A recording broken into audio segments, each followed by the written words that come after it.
Bonjour. Le Midi de Mix présente Covid 1984. C'est une simple question de temps.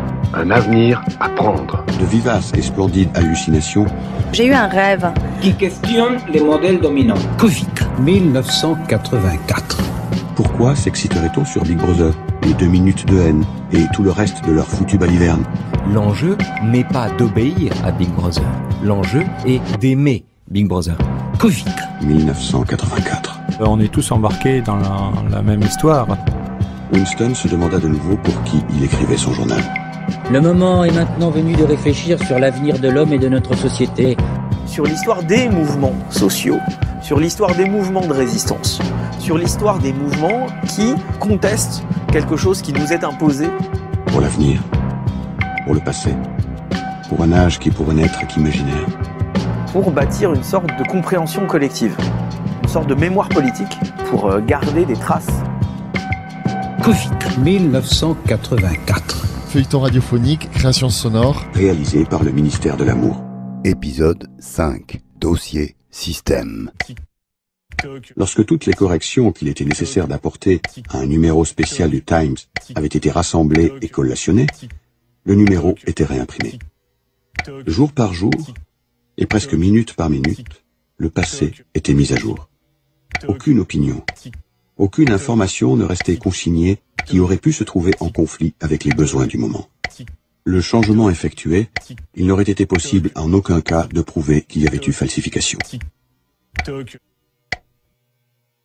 La plus grande section du commissariat aux archives, bien plus grande que celle où travaillait Winston, était simplement composée de gens dont la tâche était de rechercher et rassembler toutes les copies de livres, de journaux et autres documents qui avaient été remplacés et qui devaient être détruites.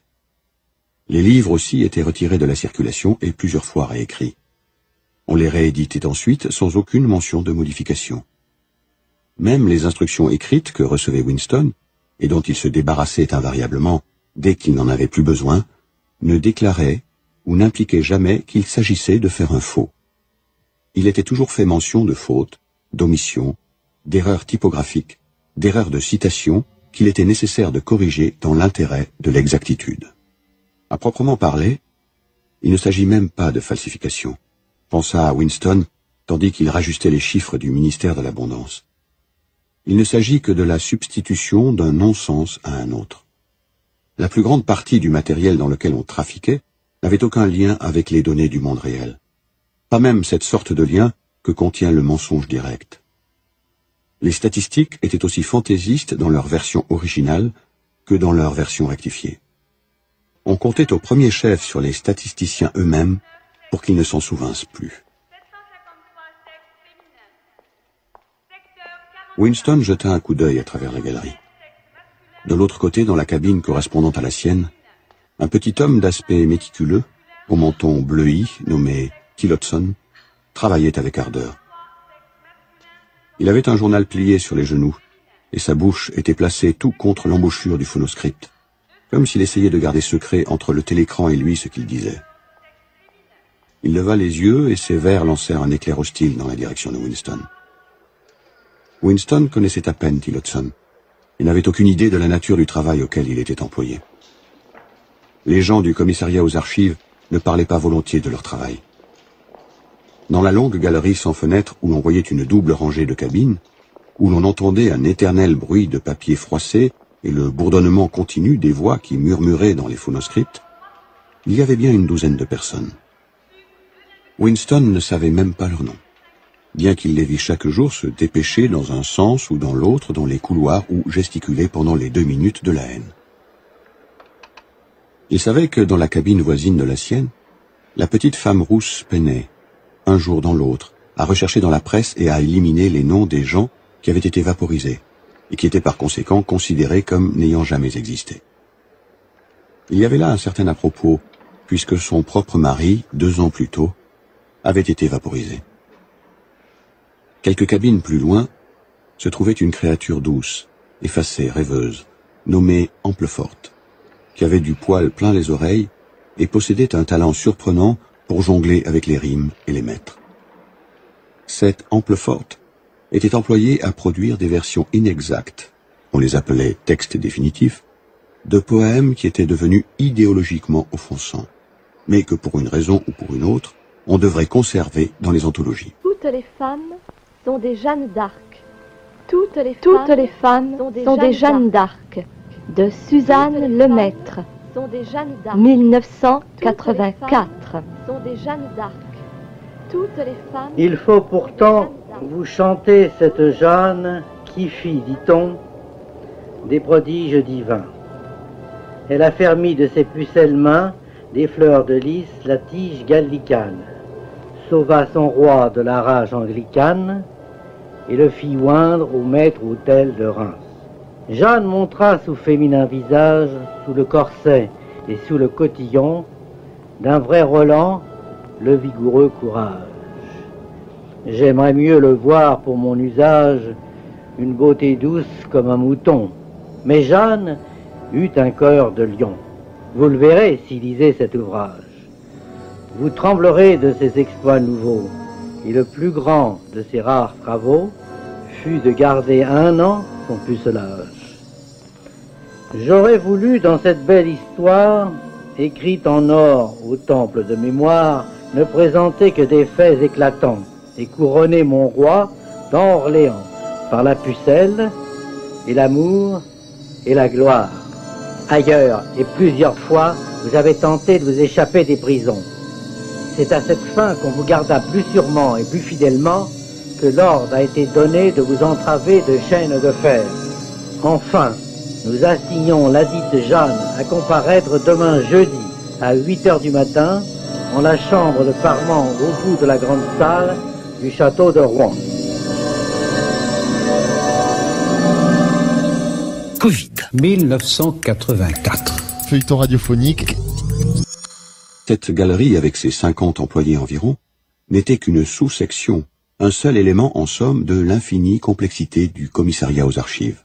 Plus loin, au-dessus, au-dessous, il y avait d'autres essaims de travailleurs engagés dans une multitude inimaginable d'activités. Il y avait les immenses ateliers d'impression, avec leurs sous-éditeurs, leurs experts typographes, leurs studios soigneusement équipés pour le trucage des photographies. Cliché. Il y avait la section des programmes de télévision, avec ses ingénieurs, ses producteurs, Coupé. ses équipes d'acteurs spécialement choisis pour leur habileté à imiter les voix. Magnifique. Il y avait les armées d'archivistes, dont le travail consistait simplement à dresser les listes des livres et des périodiques qu'il fallait retirer de la circulation. Il y avait les vastes archives, où étaient classés les documents corrigés, et les fournaises cachées, où les copies originales étaient détruites. Et quelque part, absolument anonyme, il y avait les cerveaux directeurs qui coordonnaient tous les efforts et établissaient la ligne politique qui exigeait que tel fragment du passé fût préservé, tel autre falsifié, tel autre encore anéanti.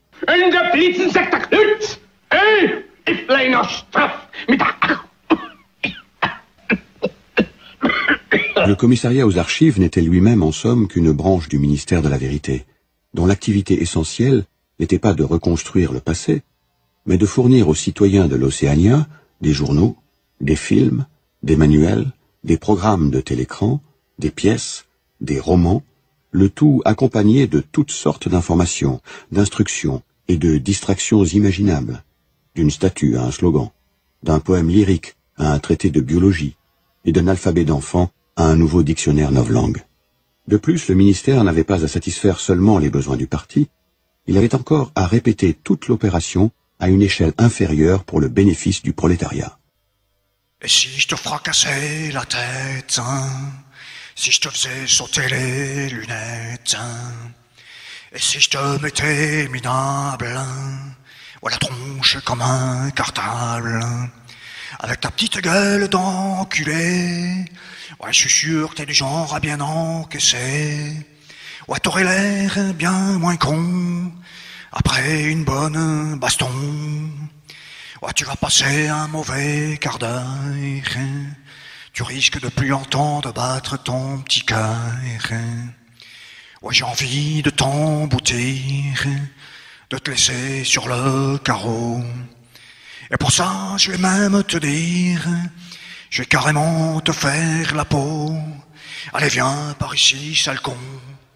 Ouais, que je te dégomme pour de bon. Covid. 1984. Qui contrôle le passé contrôle le présent. Qui contrôle le présent contrôle l'avenir. Oui, c'est-à-dire qu'il n'y a plus que du présent.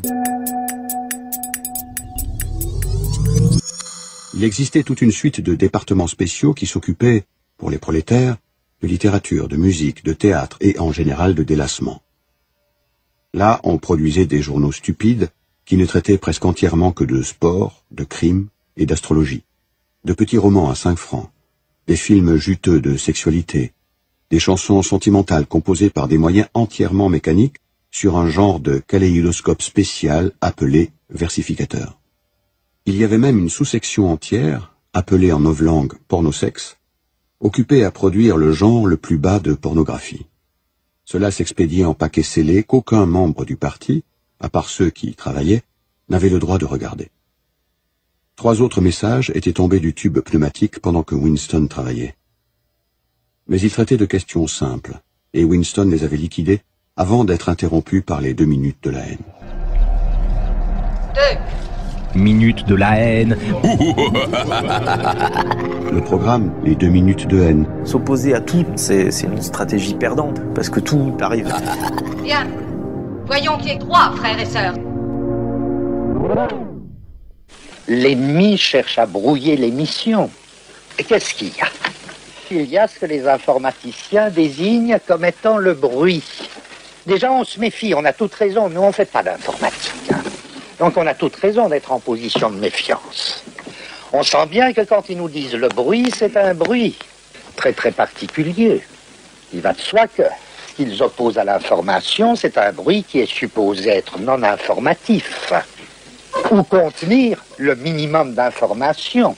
Même le bruit du brouillage d'une émission, il y a bien une information minimum. On peut supposer qu'il s'agit d'une émission au hasard de parasites. Elle-même, elle n'est pas au hasard. Enfin, on peut concevoir le pôle bruit comme l'opposé du pôle information maximale. La redondance est présentée comme la diminution d'une information théorique supposée préalable en droit. Mais d'autre part et en même temps, la redondance, c'est le seul moyen de lutter contre le bruit, c'est-à-dire de sauver l'information de sa chute, de sa dégradation dans le bruit.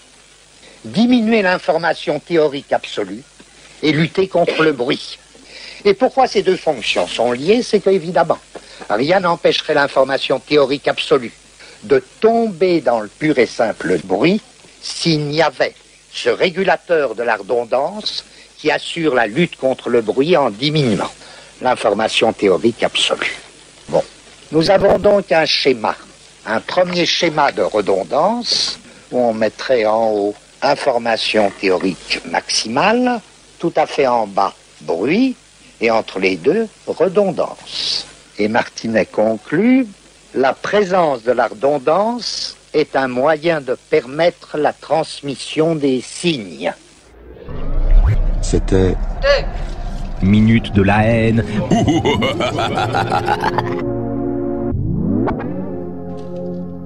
Lorsque la haine eut pris fin, il retourna à sa cellule. Il prit sur une étagère le dictionnaire novlangue, écarta le phonoscript, essuya ses verres et s'attaqua au travail principal de la matinée. C'est dans son travail que Winston trouvait le plus grand plaisir de sa vie. Ce travail n'était le plus souvent qu'une fastidieuse routine, mais il comprenait aussi des parties si difficiles et si embrouillées que l'on pouvait s'y perdre autant que dans la complexité d'un problème mathématique. Il y avait de délicats morceaux de falsification où l'on n'avait pour se guider que la connaissance des principes Anxos et sa propre estimation de ce que le parti attendait de vous. Winston était bon dans cette partie. On lui avait même parfois confié la rectification d'articles de fond du journal Le Times, qui était écrit entièrement en novlangue. Il déroula le message qu'il avait mis de côté plus tôt. Ce message était ainsi libellé. Times 3-12-83. Report ordre jour BB, plus non satisf, ref non être, réécrire entier, sum o, avant classement. En ancien langage, cela pouvait se traduire ainsi. Le compte rendu de l'ordre du jour de Big Brother, dans le numéro du journal Le Times du 3 décembre 1983, est extrêmement insatisfaisant et fait allusion à des personnes non existantes. Réécrire en entier et soumettre votre projet aux autorités compétentes avant d'envoyer au classement. Winston parcourut l'article incriminé. Journaux antérieurs. 3 décembre 1983.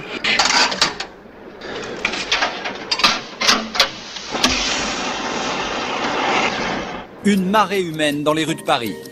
Au bout du voyage, ils sont 100 000. 100 000 marcheurs contre le racisme et pour l'égalité, qui rêvent à haute voix, enfin. Au bout de 45 étapes, le mouvement a gagné un surnom, la marche des beurs, et un combat. Car ce 3 décembre, Toumi Djaïdja et les marcheurs permanents sont reçus par François Mitterrand à l'Elysée. Ils obtiennent la carte de séjour de 10 ans et lancent un message au pays. Pourquoi cette démarche non violente? Justement parce que jusqu'à aujourd'hui, on n'avait pas le droit de réponse, pas le droit de s'expliquer. Il y avait des raisons. Les raisons de cette violence, c'était l'attaque à notre dignité, à notre fierté, par le biais des bavures policières. Et on s'est rendu compte petit à petit qu'on n'était pas écouté, qu'on n'était pas entendu, que l'image qu'on donnait de nous était absolument fausse. Enfin, on a réalisé que par le biais de la non-violence, c'était un des meilleurs moyens de toucher le plus de gens. Entre 1982 et 1983, plus de 50 crimes et agressions racistes sont commis, visant des adolescents, parfois même des enfants. J'ai quitté l'Afrique du Sud à cause du racisme. J'ai rendu compte que le racisme a détruit mon pays. Alors, j'ai quitté l'Afrique du Sud. Je suis venu en France pour trouver la liberté, l'égalité. Et jusqu'après, je suis arrivé, j'ai entendu parler de les jeunes immigrés qui étaient tués. Et ça me choquait beaucoup parce que je croyais que j'ai quitté le racisme. Et ça me choque beaucoup parce que j'ai trouvé ici en France un racisme, un type d'apartheid. C'est pas dans la loi, mais je me suis rendu compte qu'il y a l'apartheid dans l'esprit de les Françaises qui commence à se monter. Mais je pense que tous, on est complémentaires et qu'on doit marcher la main dans la main. Cette marche veut avant tout dénoncer tous les crimes et agressions racistes, tous les domaines de la vie sociale où s'instaure la discrimination. Alors Toumi a été inspiré par la marche de Gandhi et sa façon de combattre le racisme, de par la non-violence, et cette marche qui l'a inspiré. C'est sur son lit d'hôpital qu'il en a eu l'idée. Il a lancé un peu à la légère comme ça, en rigolant. Et on s'est pris au mot. On a mis 3 ou 4 mois pour concrétiser la marche, notamment en propagande lors du grand rassemblement cet été au Larzac. On a fait des conférences de presse à Paris. Puis on est parti. Gisèle Halimi.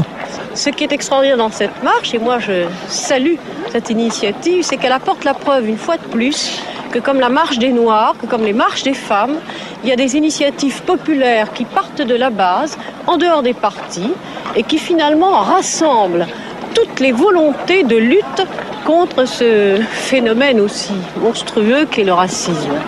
Et vous, votre bilan de cette marche, qu'est-ce que ça a changé pour vous ? Eh ben, ça a changé une chose qu'on ne peut plus jamais rien généraliser, il ne faut plus jamais généraliser. On ne peut plus dire que les Français sont racistes. Le fait qu'il y a des gens de quel âge qu'ils soient, ils sont venus marcher avec nous, on ne peut plus généraliser. Le fait qu'un policier a collé un autocollant de la marche, on ne peut plus dire que les policiers sont tous salauds. Voilà. L'ordre du jour de Big Brother avait, semblait-il, principalement consisté en éloges adressés à une organisation connue sous les initiales CCFF, qui fournissait des cigarettes et autres douceurs aux marins des forteresses flottantes. Un certain camarade Withers, membre éminent du parti intérieur, avait été distingué, spécialement cité et décoré, de la seconde classe de l'ordre du mérite insigne. 3 mois plus tard, le CCFF avait brusquement été dissous. Aucune raison n'avait été donnée de cette dissolution. On pouvait présumer que Withers et ses associés étaient alors en disgrâce, mais il n'y avait eu aucun commentaire de l'événement dans la presse ou au télécran. Ce n'était pas étonnant, car il était rare que les criminels politiques fussent jugés ou même publiquement dénoncés. Covid, 1984. Big Data is watching nous. On sait tout de vous. Interférence. Radio provisoire. Excusez-nous d'interrompre l'émission en cours, mais... Voilà, c'est bon, on s'entend toujours pas. Voilà, c'est bon. Maintenant, on s'entend, oui. Alors oui, vous parliez quoi de... Oui. Nous pouvons entrer avec la plus grande joie dans le débat. La liberté d'expression, l'indépendance des médias et le pluralisme constituent le fondement d'une démocratie saine dont le respect permet de mesurer toute la vigueur.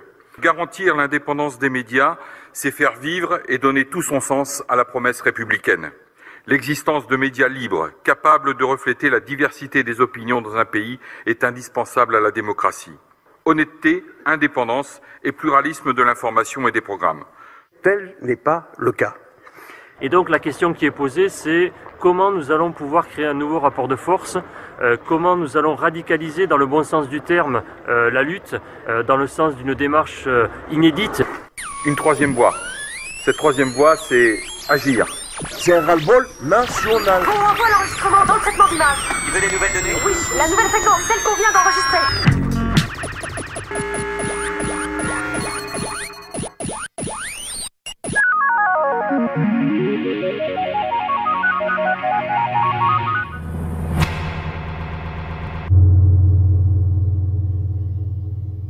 Welcome to the game of sound. Press enter to open a new sample. Click here to start game. One player. Start game. Interaction mode.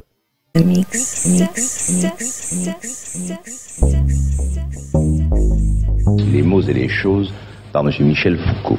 1966. Il est très difficile, au fond, de définir ce qu'est actuellement la philosophie. Pendant très longtemps, et je crois qu'on pourrait dire, au fond, jusqu'à Sartre, la philosophie a été une discipline autonome, j'allais dire fermée sur elle-même. Ça ne serait pas ça, car la philosophie a toujours réfléchi sur des objets culturels qui lui étaient proposés en quelque sorte d'ailleurs. Elle a réfléchi sur Dieu parce que la théologie le lui proposait. Elle a réfléchi sur la science parce que tout le système de nos connaissances lui offrait cet objet. La philosophie était donc une discipline ouverte, mais c'était une discipline qui avait ses méthodes propres, ses formes de raisonnement, ses déductions bien particulières. Il me semble que maintenant, la philosophie est en train de disparaître. Et je crois que la philosophie se dissout et se dissipe dans toute une série d'activités de pensée dont il est difficile de dire si elles sont proprement scientifiques ou proprement philosophiques. Nous arrivons à un âge qui est peut-être celui de la pensée pure, de la pensée en acte, et après tout, une discipline aussi abstraite et générale que la linguistique, une discipline aussi fondamentale que la logique, une activité comme la littérature, depuis Joyce par exemple, eh bien toutes ces activités sont probablement des activités de pensée et elles tiennent lieu de philosophie, non pas qu'elles prennent la place de la philosophie, mais en quelque sorte elles sont le déploiement même de ce qu'était autrefois la philosophie.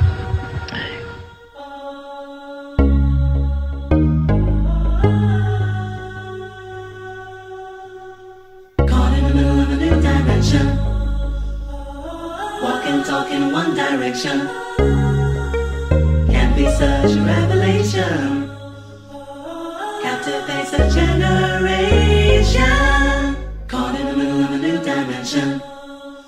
Walk and talk in one direction can be such a revelation, captivates a generation.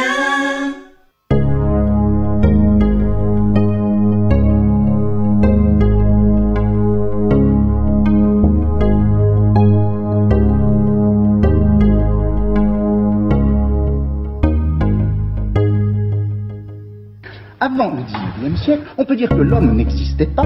Ce qui existait, eh bien, c'était un certain nombre de problèmes, c'était un certain nombre de formes de savoir et de réflexion, où il était question de la nature, où il était question de la vérité, il était question de l'imagination, etc.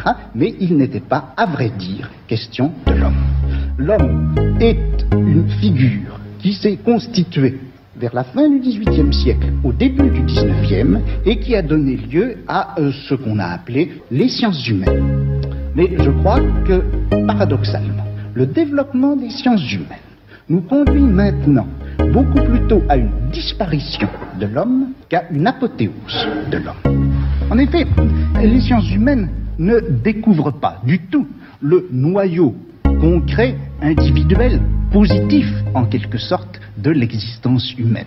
Tout au contraire, ce qu'on voit lorsque l'on étudie, par exemple, les structures de la famille, par exemple, c'est ce qu'a fait Lévi-Strauss, ou lorsqu'on étudie les grands mythes indo-européens, comme l'a fait Dumézil, ou encore lorsqu'on étudie, précisément, l'histoire même de notre savoir, ce qu'on découvre, ce n'est pas l'homme dans sa vérité, l'homme dans ce qu'il peut avoir de positif, et ce qu'on découvre, c'est des sortes de grands systèmes de pensée, de grandes organisations formelles qui sont en quelque sorte comme le sol sur lequel les individualités historiques apparaissent. Ce qui fait que la pensée actuellement, la réflexion, se renverse entièrement par rapport à ce qu'elle était il y a encore quelques années. Je crois que nous vivons actuellement la grande coupure avec le 19e siècle, avec tout ce début du 20e siècle. Cette coupure, au fond, nous l'éprouvons comme non pas le refus ni le rejet, mais comme la distance prise par rapport à Sartre. Je crois que Sartre, qui est un très grand philosophe, Sartre est encore un homme du 19e siècle. Parce que toute l'entreprise de Sartre a été de vouloir rendre l'homme, en quelque sorte, adéquat à sa propre signification. Toute l'entreprise de Sartre consiste à vouloir retrouver ce qu'il y a dans l'existence humaine d'absolument authentique. Il a voulu ramener l'homme à lui-même, le rendre possesseur des significations qui pouvaient lui échapper. Et c'est malgré tout dans une philosophie de l'aliénation et de l'aliénation qu'il faut surmonter que se situe la pensée de Sartre. Alors que nous, c'est tout le contraire que nous voulons faire. Nous voulons au contraire montrer que ce qu'il y a d'individuel, ce qu'il y a de singulier, ce qu'il y a de proprement vécu chez l'homme, n'est qu'une sorte de scintillement de surface au-dessus de grands systèmes formels, et la pensée actuellement doit reconstituer ces systèmes formels sur lesquels, flotte de temps en temps l'écume et l'image de l'existence propre.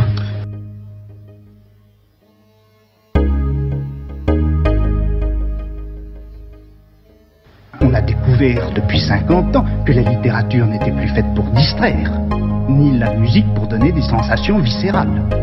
Je me demande si peut-être on ne va pas s'apercevoir que la pensée a tout autre chose à faire que de prescrire aux hommes ce qu'ils ont à faire. Ça serait déjà bien beau si la pensée arrivait à se penser elle-même entièrement, si la pensée pouvait découvrir ce qu'il y a d'inconscient dans l'épaisseur même de ce que nous pensons.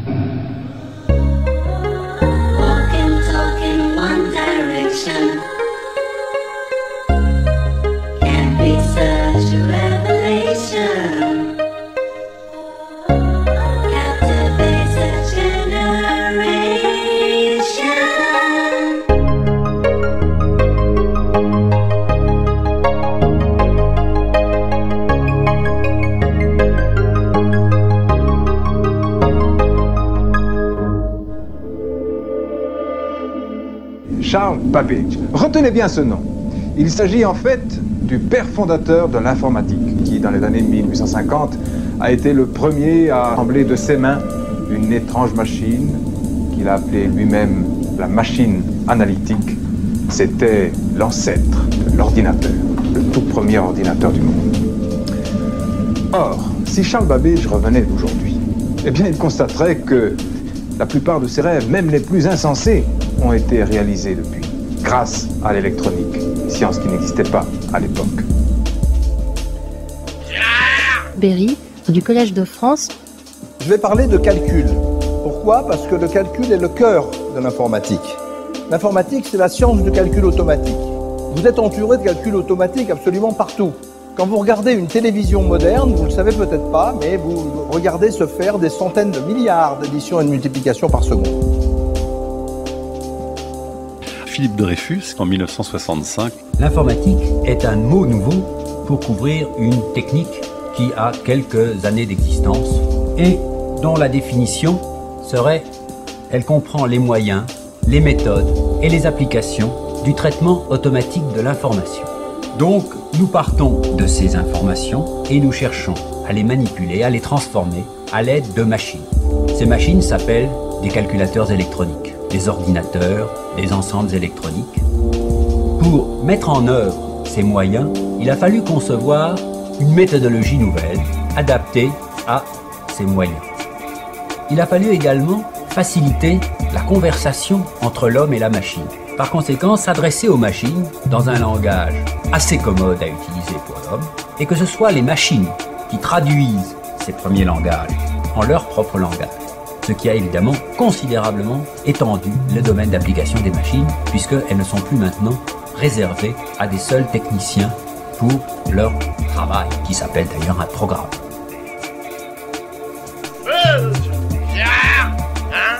Le calcul, ça évoque ceci d'abord. Un professeur ou un mathématicien avec un crayon ou un tableau, et puis quelques aides, comme une table de logarithme, une règle à calcul, un boulier, ou bien cette extraordinaire machine Curta, machine à manivelle qui est capable de faire des opérations sur 10 chiffres décimaux, ce qui est tout à fait extraordinaire. Cette machine, elle a très peu de pièces, et dans cette machine, il y a une pièce absolument essentielle, c'est la manivelle. Pourquoi? Parce que c'est en tournant la manivelle qu'on calcule. Et donc, il y a deux pièces essentielles qui se rajoutent à ça. C'est votre main qui tourne la manivelle et votre cerveau qui fait tourner votre main. C'est vous qui calculez avec une aide. Voici la machine qui l'a suivi, le microprocesseur. Il y a beaucoup plus de pièces, ça va beaucoup plus vite, mais c'est surtout que la nature de l'objet est fondamentalement différente. Pourquoi? Parce que la manivelle est à l'intérieur et plus à l'extérieur. C'est pas vous qui tournez la manivelle. Et on peut dire que la première devise d'un microprocesseur, s'il pensait, ce serait la suivante. Si vous m'instruisez bien, je sais tout faire tout seul en tournant moi-même la manivelle. C'est ça la grande différence, l'internalisation de la manivelle.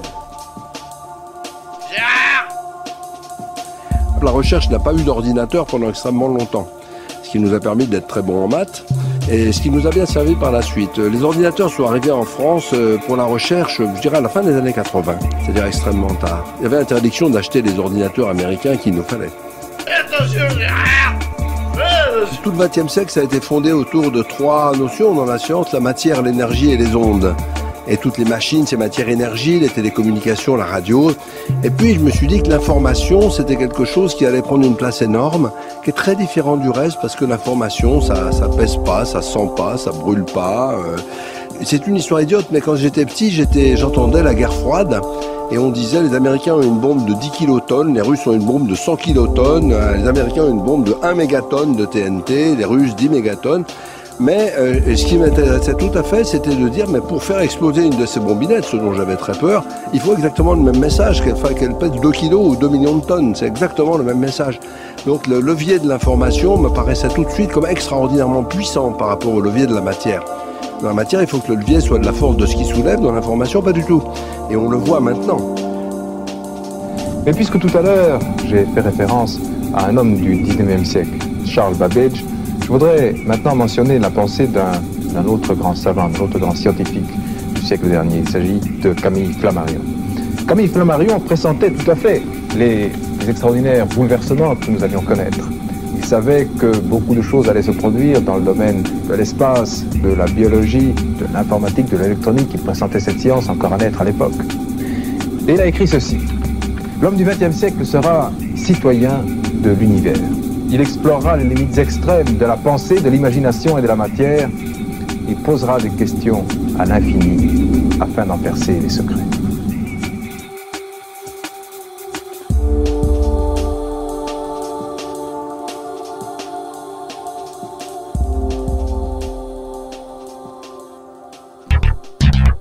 The game of sound. Game over. Ready to new game. Of sound. Covid 1984.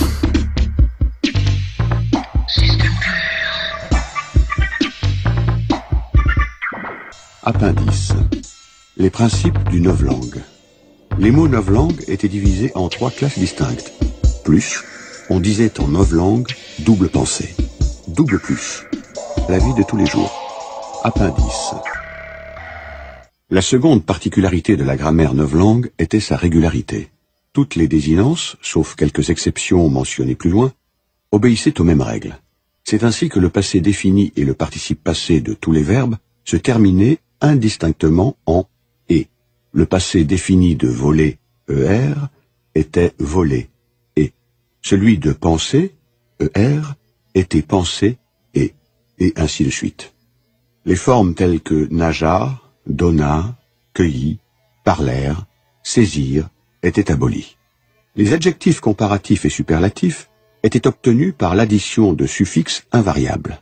Les vocables dont les désinences demeuraient irrégulières étaient, en tout et pour tout, les pronoms, les relatifs, les adjectifs démonstratifs et les verbes auxiliaires. Ils suivaient les anciennes règles. Dont, D-O-N-T, cependant avait été supprimé, comme inutile. Il y eut aussi dans la formation des mots certaines irrégularités qui naquirent du besoin d'un parler rapide et facile. Un mot difficile à prononcer, ou susceptible d'être mal entendu, était ipso facto tenu pour mauvais. En conséquence, on insérait parfois dans le mot des lettres supplémentaires, ou on gardait une forme archaïque pour des raisons de phonie. Mais cette nécessité semblait se rattacher surtout au vocabulaire B. Nous exposerons clairement plus loin dans cet essai les raisons pour lesquelles une si grande importance était attachée à la facilité de la prononciation.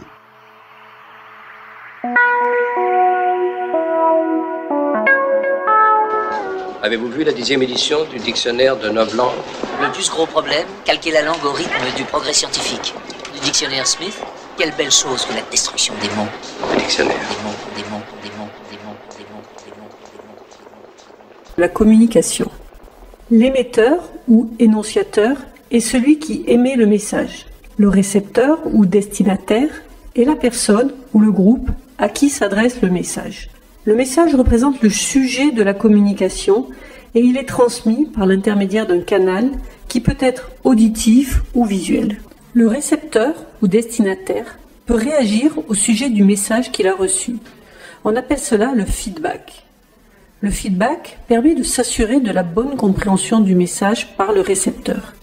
Il peut être verbal ou non verbal, comme opiner de la tête par exemple.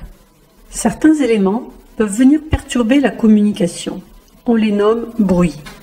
Le bruit peut venir de l'environnement, mais aussi de l'absence de contact entre l'émetteur et le récepteur, du message qui n'est pas émis clairement, du récepteur qui ne comprend pas le message. Ainsi, pour qu'une communication soit efficace, il est indispensable de veiller à ce que l'environnement soit adapté, que l'émetteur adapte son message à son interlocuteur, aussi bien sur les aspects verbaux que non verbaux, que le récepteur fasse preuve d'écoute, donne du feedback, fasse préciser le sens des termes et éventuellement reformule le message de l'émetteur. Le dictionnaire.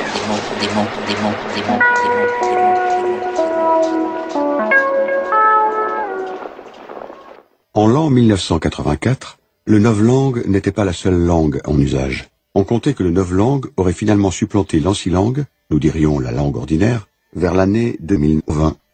Les actualités. Impact du langage sexiste au... Depuis des années. Nous devons donc... Les actualités, magnifique. 15 février. C'est le premier mort du coronavirus en France, mais aussi en Europe. Nous le savons depuis 1h30. Le touriste chinois de 80 ans qui était hospitalisé dans un état grave est décédé. La ministre de la Santé a fait un nouveau point ce matin, Éléonore Bailly. Il avait été un des premiers hospitalisés en France, victime du coronavirus. Arrivé le 16 janvier, ce touriste chinois de 80 ans avait déclaré la maladie le 25. Placé à l'isolement, en soins intensifs depuis 3 semaines, son état n'avait cessé de se dégrader. En situation critique depuis plusieurs jours, il est mort hier. Il avait été hospitalisé à l'hôpital Bichat avec des mesures strictes d'isolement le 25 janvier.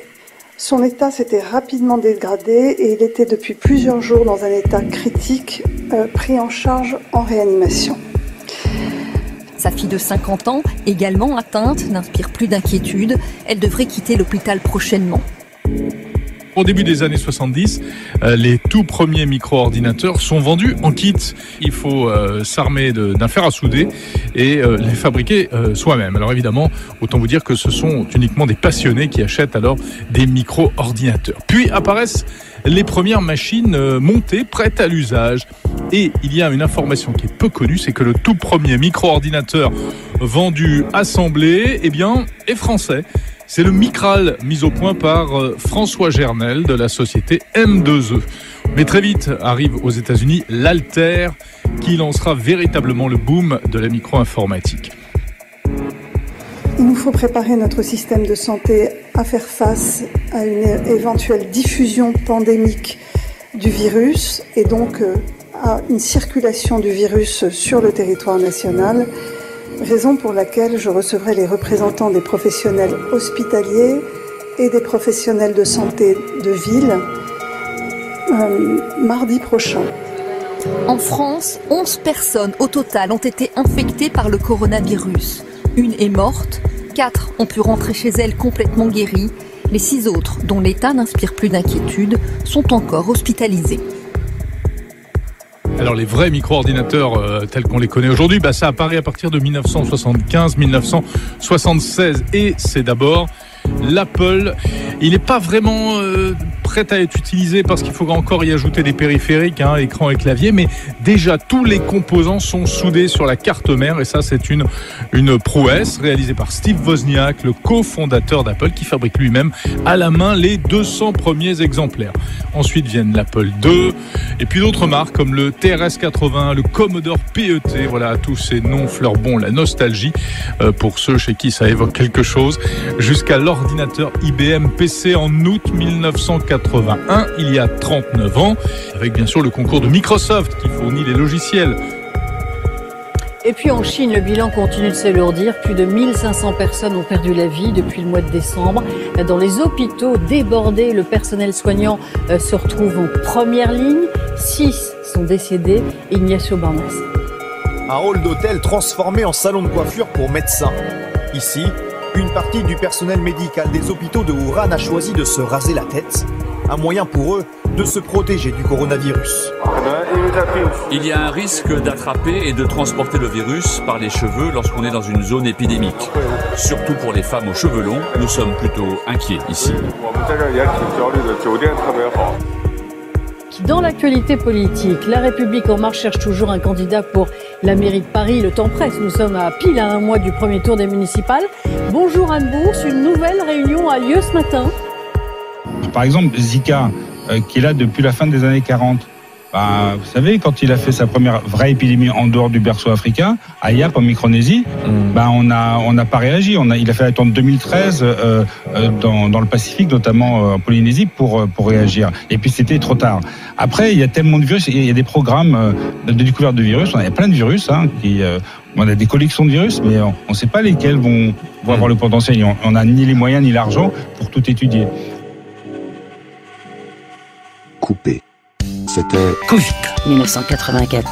Mutabilité du passé. Celui qui a le contrôle du passé a le contrôle du futur. Celui qui a le contrôle du présent a le contrôle du passé. J'ai eu un rêve que les médias, ça parlerait un petit peu des gens. Covid 1984. On sait tout de vous. Big Data is watching nous. Prochain épisode du feuilleton. Nous y reviendrons la prochaine fois. Covid 1984, réalisé par le ministère de l'amour.